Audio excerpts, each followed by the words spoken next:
August 12th, 2022. And I wanted to continue on from where I left off yesterday in regards to the revelation that God gave me on how every time He meets me exactly where I am, it's not often that I'm there. And so He was encouraging me to also, as I expect Him to meet me exactly where I am every time, I should also meet myself there too. And not be in my past, nor be consumed with my past, nor be so focused and consumed with my future, or the future that I either would hope to be, or the future that I expected to be, or the future that I envision to be, or the whatever.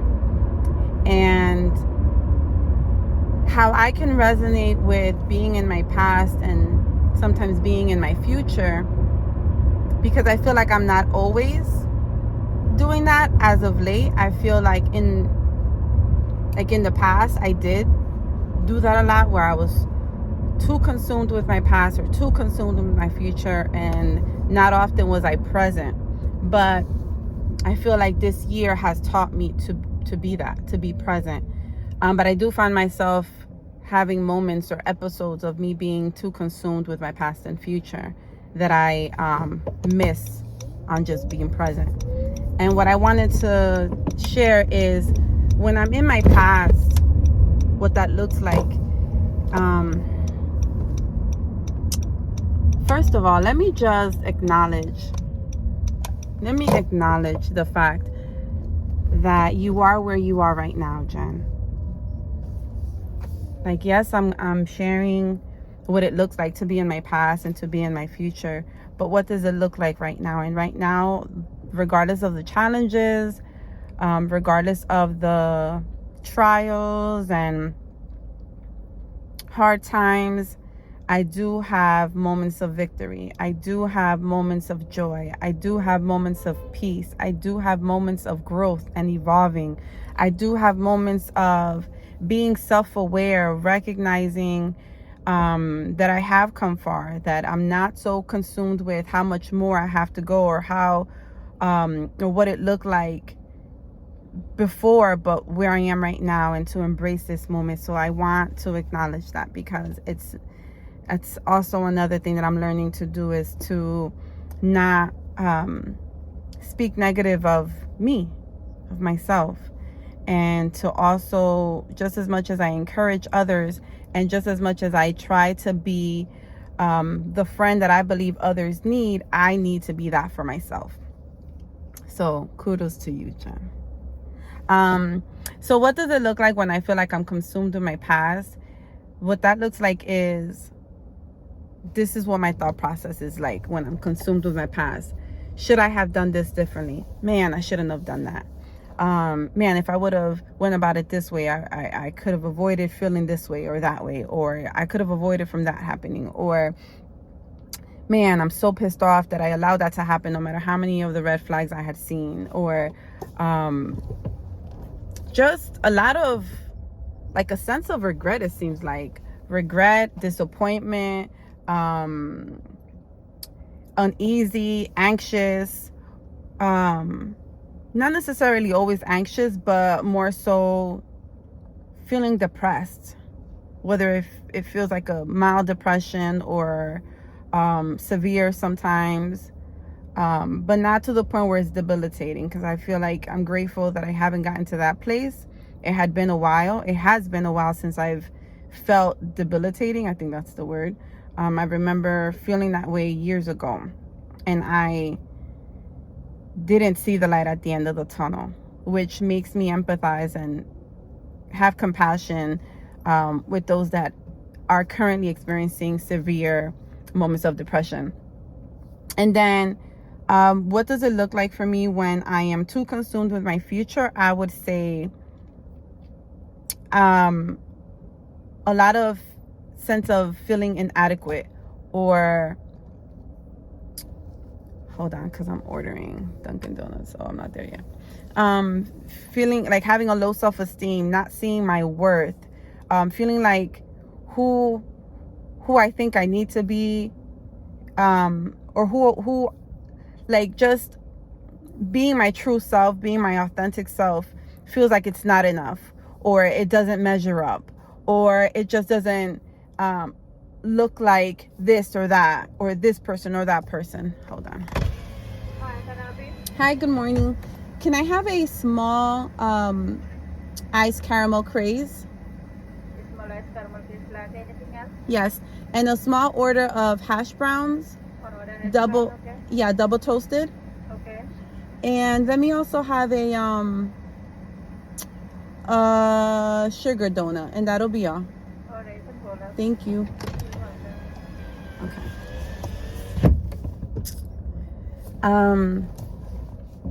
So yes.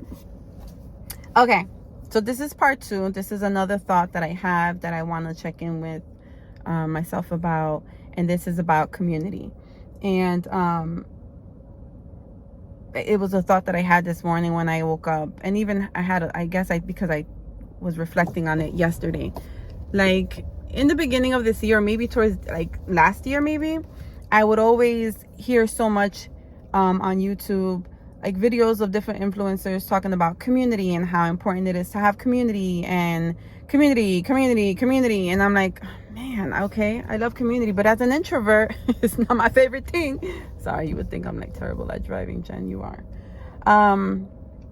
And I'm like, I could do community, but community doesn't necessarily mean a group of people. Community can actually be just 2 people, one-on-one. And I feel like I do better at one-on-one as opposed to being in front of or being surrounded by many people. Although I have many friends and they all have different personalities, I do well on one-on-one as opposed to having them all together at the same time, because they're all so different from one another. And so as an introvert, I can be very much consuming and draining, but I'm about to pay. So I'll check back in a little bit. Okay, part 3. I think this is my first time having parts. Okay. So what were you saying, Jen? I believe I was just checking in on the importance of community. So for a long time, I thought that there was something wrong, because I'm like, well, I love people, and I feel like I do well in communicating and socializing, whether it be in a small group or large group. But I don't believe that community. Oh, squirrel, go ahead. Okay, good. No RIP squirrel. I don't know.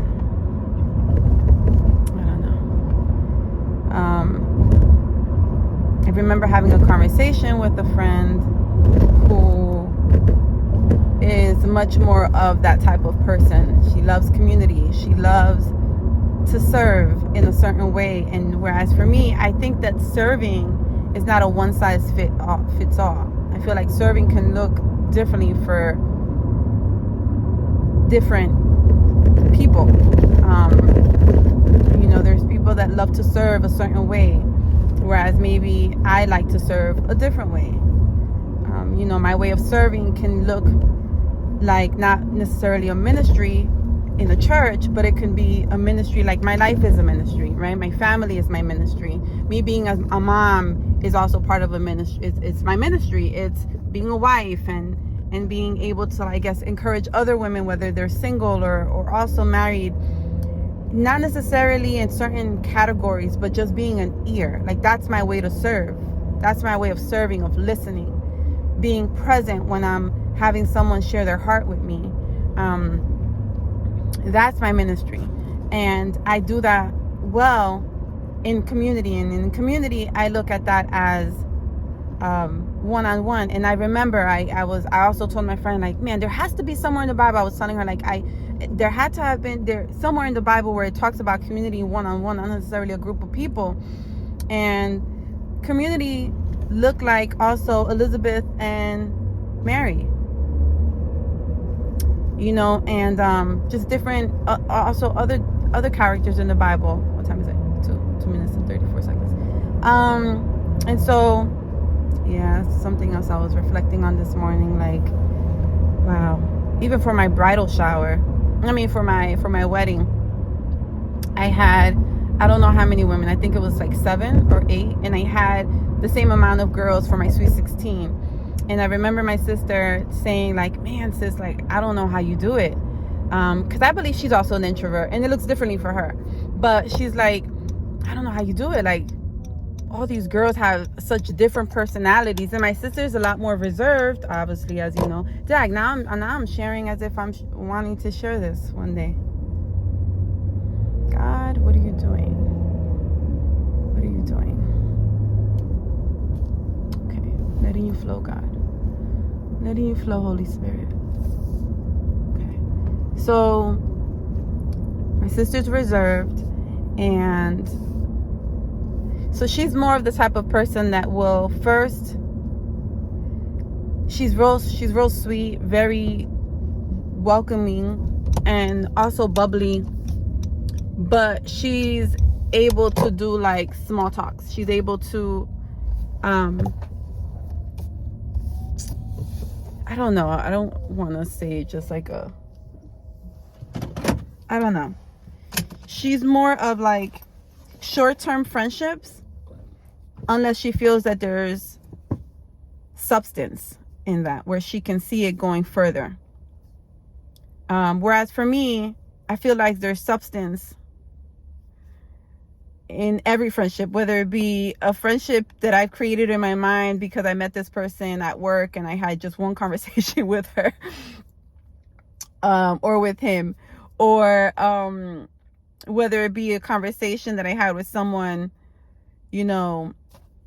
I remember sitting waiting for Armani's performance at school, and there was a lady behind us who then we were able to converse, and just as quickly we exchanged numbers, and she invited me to her church, and she also shared how she caters, and it was just very sweet. And so I feel like she's a friend. So like there's substance there, not for what I can gain from a person, but from what I can learn. And well, yeah, that's gaining too, but just I don't know.